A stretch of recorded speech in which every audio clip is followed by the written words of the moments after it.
රුවිනි පළමු කොටස බලපු නැති කෙනෙක් ඉන්නවනම් ඒකත් බලන්න. ඒ වගේම මාව සබ්ස්ක්‍රයිබ් කරලා අලුත් කතා ඔයා ළඟටම ගෙන්වා ගන්න. මගේ පාළුව මකා ගන්න මේ කතා ලියන්නේ. ඒක නිසා ඔයාලගේ අදහස් මට ගොඩාක් වටිනවා. රුවිනි එයා අර පිස්සු මිනිහගෙන් ඩිවෝස් වුණා.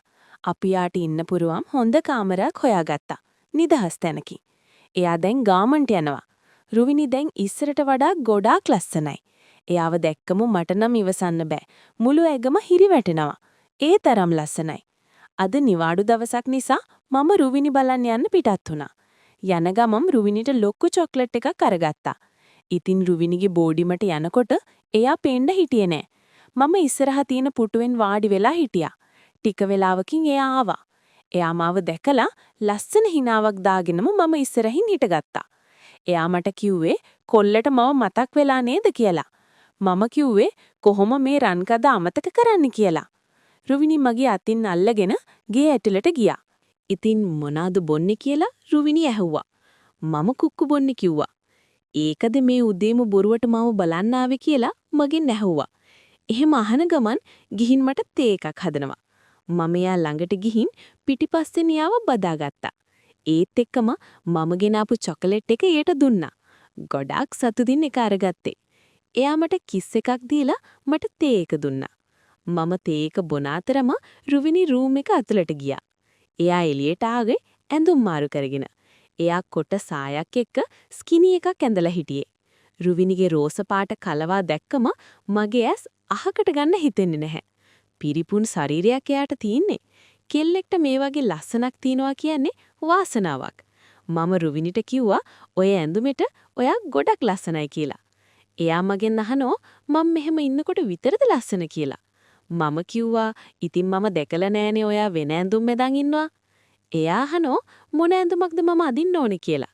මම කිව්වා සාරි එකක් අදින්න කියලා. එයා කිව්වා මාව බදිනවනම් එදාට අදින්නම් කියලා. චොකලට් එක කන ගමන් මම හිටපු පුටුවේ ඇඳෙන් වාඩි වුණා. ඉතින් බබෝ කොහොමද කියලා මගෙන් ඇහුවා. අපි ටික වෙලාවක් විස්තර කතා කරා.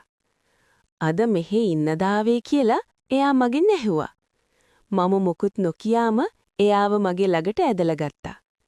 රුවිනි මගේ ඇඟ උඩට වැටුණා. මොකද ළමයෝ කරන්නේ? කියලා එයා පුටුවෙන් නැගිට්ටා.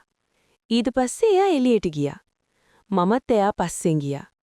මම මොකද උනේ කියලා ඇහුවා. එයා පොඩ්ඩක් ඉන්න කියලා බෝඩිමේ අක්කට කතා කරා. අක්ක ගෙදර නෑ වගේ. උදේ කොහෙද යනවා කියලා කිව්වා. ගිහින්ද කියලා බැලුවේ කියාගෙන රුවිනි ගේ ඇතුළට ආවා. රුවිනීට දීලා තියෙන්නේ ගෙදරට පිටින් වෙනම හදපු රූම් එකක්. බෝඩිමේ අක්ක රුවිනි එක්ක ගොඩක් හිතවත්. එයා මන් ගැනත් බෝඩිමේ අක්කට කියලා අක්ක හොඳ කොල්ලෙක් කිව්වලු. බෝඩිමේ අක්කත් ගොඩක් ලස්සන කෙනෙක්. ඉතින් ගේ ඇතුළට ආපු ගමන් මම රුවිනීගේ අතින් ඇදලා ගත්තා. එරාත් මගේ ළඟට ඇදිලා ආවා. මම එනකම් බලන් ඉන්න ඇති කියලා මට හිතුණා. මම පුටුවින් ඉඳගත්තා.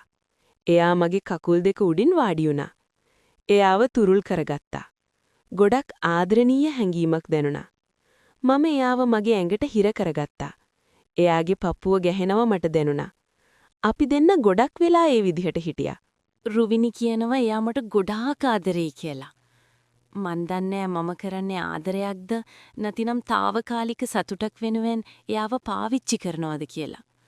මම එයාට මොකුත් කිව්වේ නැහැ. ඒත් මට එයා ගැන අමුතු හැඟීමක් තියෙනවා.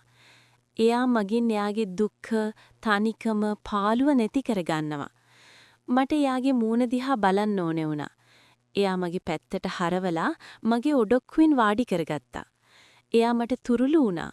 මම එයාගේ ඇඟ වටේට අත් දෙක දාලා තුරුල් කරගත්තා. එයා කියවනවා පිස්සුවෙන් වගේ. මගේ දෙයියෝ මට ඔයා ඕනේ. මාව තනි කරන්න එපා. මට ඔයා විතරයි ඉන්නේ. ඔයාගේ ළඟ මාව තියාගන්න. මට වෙන මොකුත් එපා සුදු මහත්තයා. ඔයා ඉන්නව නේද? කියලා මගෙන් අහනවා. මම ඇහුවා මගේ මොනාදොයි තරම් වටින්නේ කියලා. එයාට එයාගේ පණ වගිලු මම එයාට මැනිකේ කියලා කතා කරා. එයා මූණ දිහා බලාගෙන ඉඳලා තදින් මාව තුරුළු කරගත්තා. එයාගේ උණුසුම මට හොඳට දැනුණා. මම එයාගේ ඔළුව අත ගෑවා. ටික වෙලාවකින් බෝඩිමේ අක්කා නංගි කියලා කතා කරා. එයා දොර ළඟ අපි දෙන්න දිහා බලාගෙන රුවිනි ඉක්මනට නැගිට්ටා. එයා ඇයි අක්කේ කිව්වා. බෝඩිමේ අක්ක කිව්වා. කවුද ඇවිල්ලා ඉන්නේ කියලා බැලුවේ නංගී. සෝරි මම යනවා කියාගෙන ගියා. රුවිනි කියනවා මොනා හරි හිතුවද දන්නේ නැහැ කියලා. මම රුවිනින්ගෙන් ඇහුවා ඇයි ඒ අක්කා එයාගේ මිනිහා එක්ක මෙහෙම ඉන්නේ නැතිද? ගණන් ගන්න එපා. මෙහාට එන්න කියලා. රුවිනි කිව්වා එයාගේ හස්බන්ඩ් එයා දාලා ගිහින්. එයා අවුරුදු ගාණක් තනියම ඔය ඉන්නේ කියලා. මම පව් නේද කියලා රුවිනිට තේක බීපු කෝප්පේ දුන්නා. එයා එක තියලා මට කිව්වා එයාගේ ගෑස් එක ඉවරයි. අලුත් එකක් ගන්න ඕනේ කියලා. මම ඊළඟ කඩේකට ගිහින් ගෑස් එකකුත් ගෙනාවා. ඒක උස්සලා ගන්නකොට මගේ කොන්ද පොඩ්ඩක් ඇඳුණා. මම රුවිනිට කිව්වා කොන්බරි දෙන්වා කියලා. එයා මගේ ටී-ෂර්ට් එක ගලවලා දැම්මා.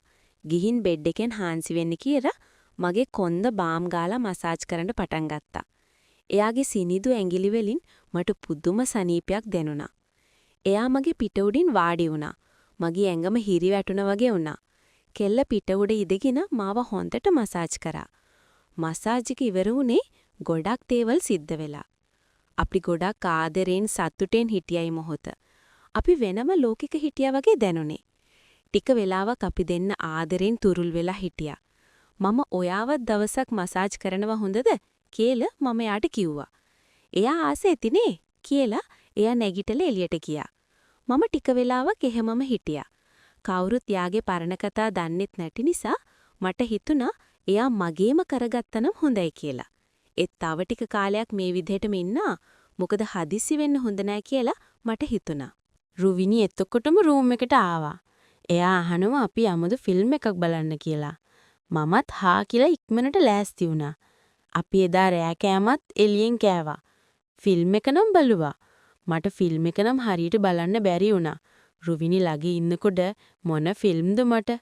එයා කියනවා ආයෙනම් එන්නේ නෑලු මාත් එක්ක ෆිල්ම් බලන්න. මම එයාවත් අරගෙන එයාට බෝඩිමට ආවා. ගොඩක් රෑ වුණා. දවස ගෙවුණා දැනුනේ නෑ. එයා හරි හුරතල් කෙල්ලෙක්. මම එයාට යන්නම් කියලා ආවා. බෝඩිමේ අක්කත් ඇවිල්ලා එයා මාව දැකලා hina වුණා. රුවිනිත් ගොඩාක් දුකෙන් මම යන දිහා බලගෙන ඉන්නවා මම දැක්කා. මේ වගේ තවත් ලස්සන කතා අහන්න බලන්න කැමති හැමෝම සිහින ලෝකයා YouTube නාලිකාව subscribe කරන්න කියලා ආදරෙන් මතක් කරනවා.